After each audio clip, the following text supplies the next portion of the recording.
Good morning, Mr. Kimball. How you doing? Hook and setting the stakes. This is the first time the judge is meeting the defendant, Mr. Kimball. And what's the judge's focus? It's not about guilt or innocence. It's about a single crucial question. Are you a danger to my community?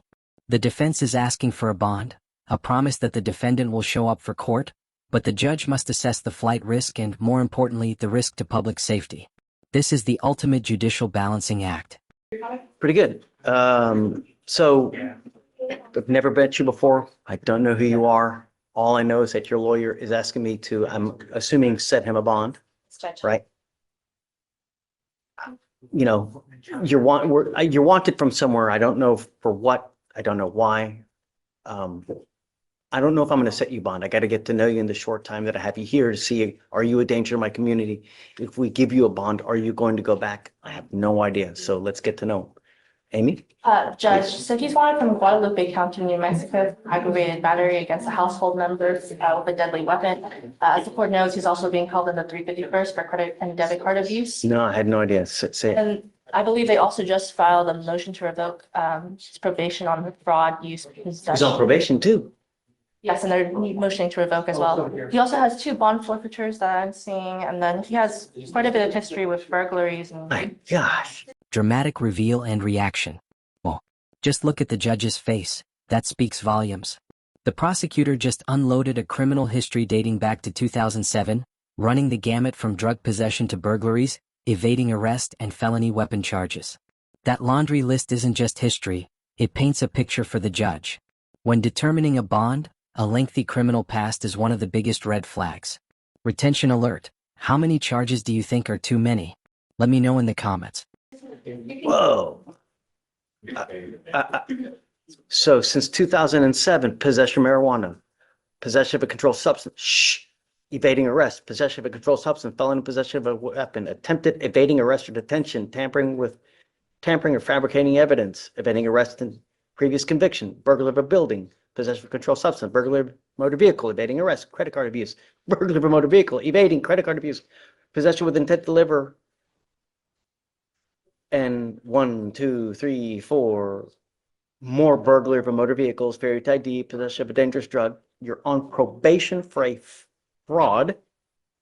You pick up a new credit card abuse, and you want me to set you a bond? Stop breaking the law, asshole! Can I please tell you something?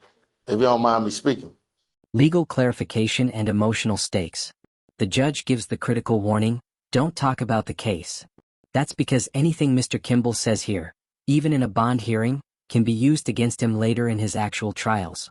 But the defendant is desperate, trying to argue his side. He's claiming the new credit card abuse charge was filed against him while he was already in custody waiting on extradition. That's a huge claim. It changes the narrative from he keeps offending to the system is piling on.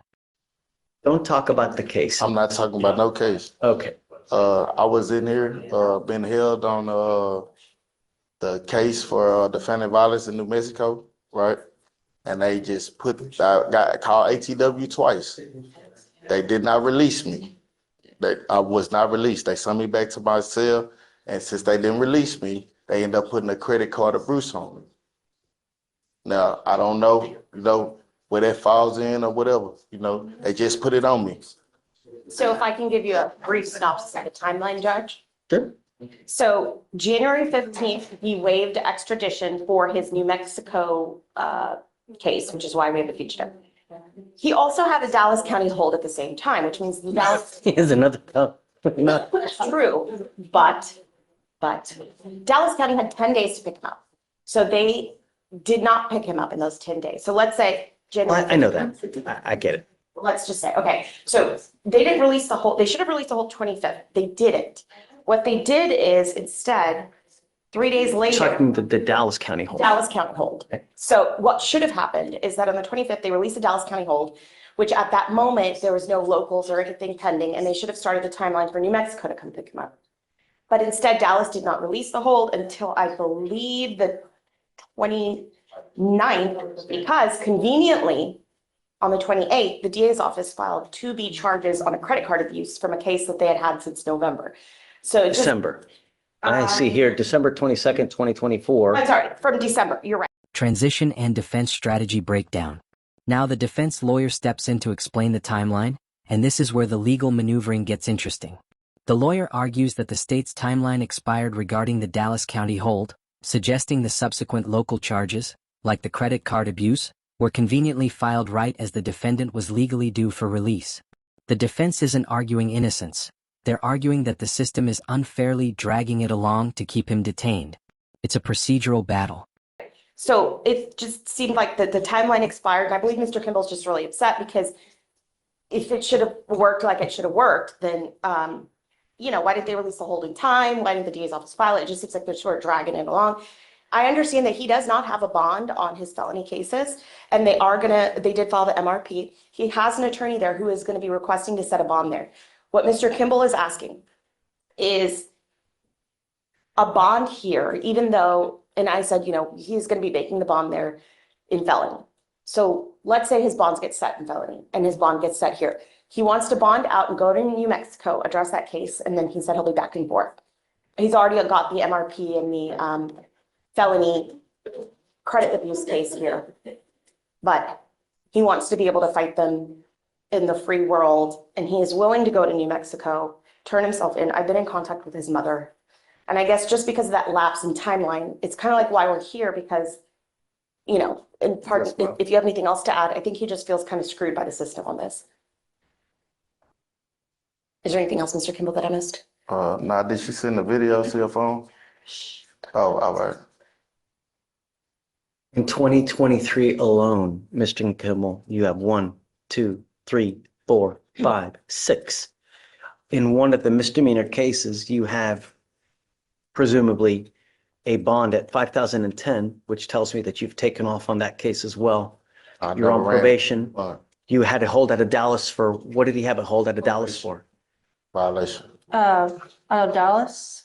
You're hopscotching with the states with the criminality, No, man. I I got can't. on, look, I had all the cases together and they gave me probation in Houston and Dallas. See, that's what you don't know. They dismissed a bunch of them cases has been dismissed. And I've been to trial twice. A bunch of them cases has been expunged on that record right there that you're saying. You know what I'm saying? But they gave me probation in Dallas and Houston. Dallas supposed to transfer my probation to Houston. They did not transfer my probation to Houston. That's how I get a violation in Dallas. I never violated by kissing any new case. Only time I caught a case is when for the New Mexico, say something happened in a family violence 2024. I never even been to New Mexico.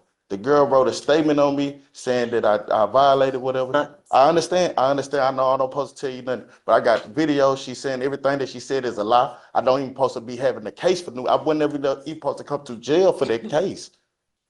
She has the videos in her phone. She can show you. She's showing her ID, everything, made a whole statement saying that everything that she said to me in New Mexico is a lie, bro. I'm just dry getting hold for this case.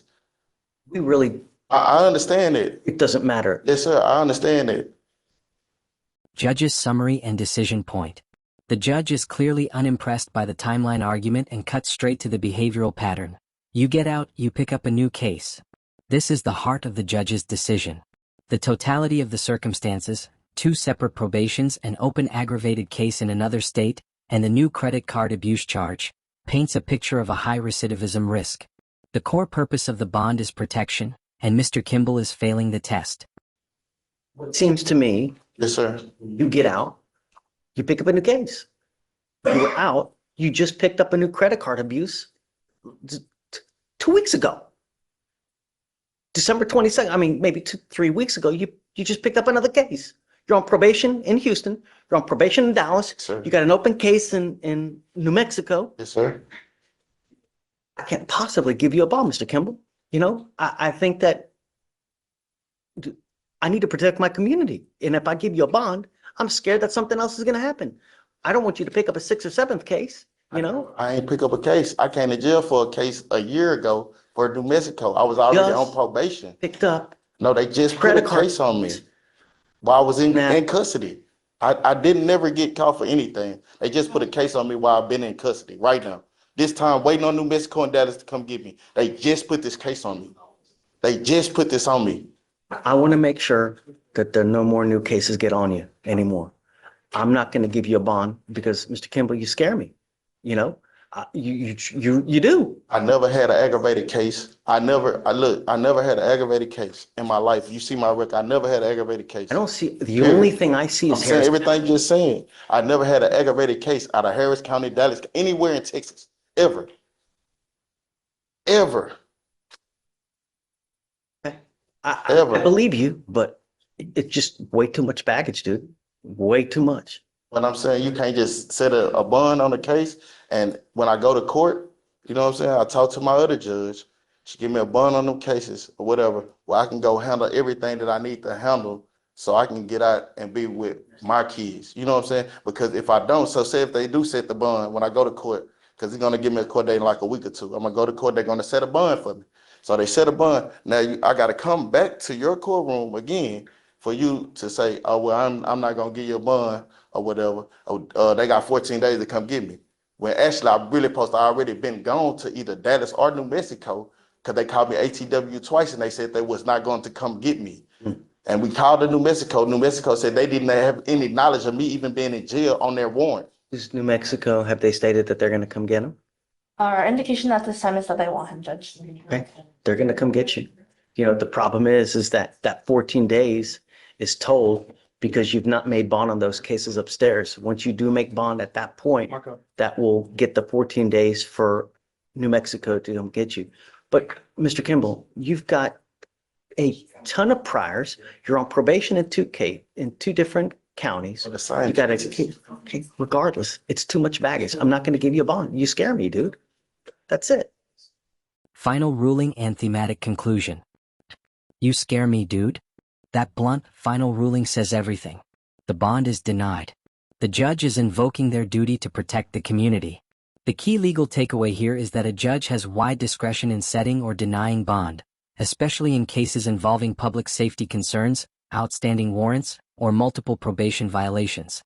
For Mr. Kimball, that long, complicated history and the alleged new crimes meant that, as the judge put it, sometimes the bill comes due. Really, you know, sometimes the bill comes due. Now is that time. It's not going to happen anymore. Okay, thanks. Hey.